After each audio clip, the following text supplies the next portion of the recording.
পবিত্র ঈদে মিলাদুন্নবী সাল্লাল্লাহু আলাইহি ওয়াসাল্লাম উপলক্ষে রাজধানীতে এক বিশেষ আলোচনা সভা অনুষ্ঠিত হয়েছে।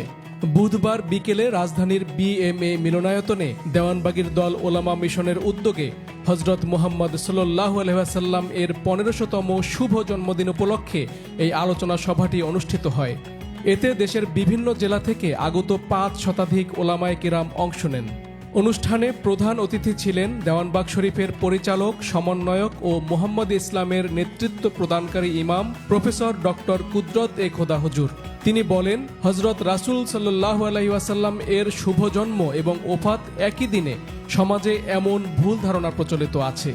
এই প্রেক্ষাপটে মহান সংস্কারক হযরত সৈয়দ মাহবুব এ খোদা দেওয়ানবাগী রহমাতুল্লাহ আলাইহি পবিত্র কুরআন, হাদিস ও ঐতিহাসিক তথ্য দিয়ে প্রমাণ করেছেন হযরত রাসূল সাল্লাল্লাহু আলাইহি ওয়াসাল্লাম এর ওফাত দিবস পহেলা রবিউল আউয়াল, কারণ তিনি বিদায় হজের 81 দিন পর ওফাত লাভ করেছিলেন। কিন্তু ভুল ধারণার বশবর্তী হয়ে 12ই রবিউল আউয়ালকেই হযরত রাসূল সাল্লাল্লাহু আলাইহি ওয়াসাল্লাম এর ওফাত দিবস হিসেবে গণনা করা হচ্ছে। এতে সর্বকালের সর্বশ্রেষ্ঠ মহামানবের জন্মদিনে আনন্দিত হতে না পেরে মুসলিম জাতি অবারিত রহমত থেকে বঞ্চিত হচ্ছে।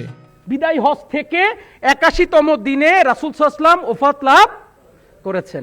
বিদায় হজের 81তম দিন কোনোভাবেই 12ই রবিউল আউয়াল হবে না, পহেলা রবিউল আউয়াল হবে। আমার মুর্শিদ বাবা দেওয়ানবাগী রহমাতুল্লাহ আলাইহি এই সংস্কার করেছেন রাসূল সাল্লাল্লাহু আলাইহি ওয়াসাল্লামের ওফাত পহেলা রবিউল আউয়াল এবং তিনি জন্মগ্রহণ করেছেন 12ই রবিউল আউয়াল।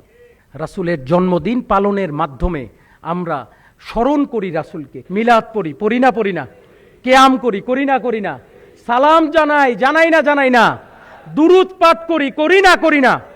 আমাদের সবচেয়ে শ্রেষ্ঠ খুশির দিন হচ্ছে আমার নবী যেই দিন এই দুনিয়ায় শুভ আগমন করেছেন। সহিনা সহি আলহামদুলিল্লাহি রাব্বিল আলামিন। ওলামায়ে কিরাম বলেন, পবিত্র ঈদে মিলাদুন্নবী সাল্লাল্লাহু আলাইহি ওয়াসাল্লাম সৃষ্টিকুলের সবচেয়ে বড় ঈদ। শুধু মুসলিম জাতির জন্য নয়, বরং সমগ্র মানবজাতির জন্যই এই দিন আনন্দের। এই উপলক্ষে সবাইকে মহা ধুমধামের সঙ্গে ঈদে মিলাদুন্নবী উদযাপনের আহ্বান জানান তারা।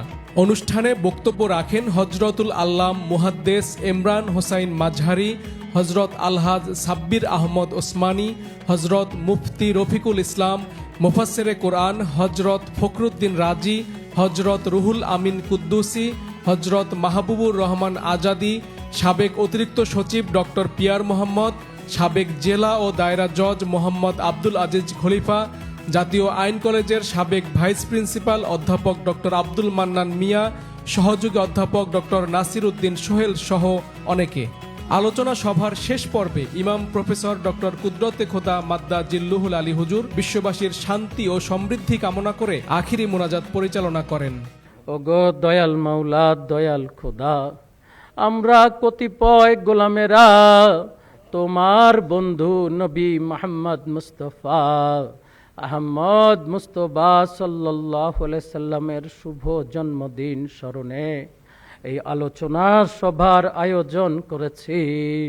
তুমি দয়া করে আমাদের সবাইকে মাফ করে দাও, আমাদেরকে তুমি কবুল করে নাও, আমাদের মোনাজাত কবুল করে নাও। আমিন সুম্মা আমিন। বাহাক্কে লা ইলাহা ইল্লাল্লাহু মুহাম্মাদুর রাসূলুল্লাহ সাল্লাল্লাহু আলাইহি ওয়াসাল্লাম।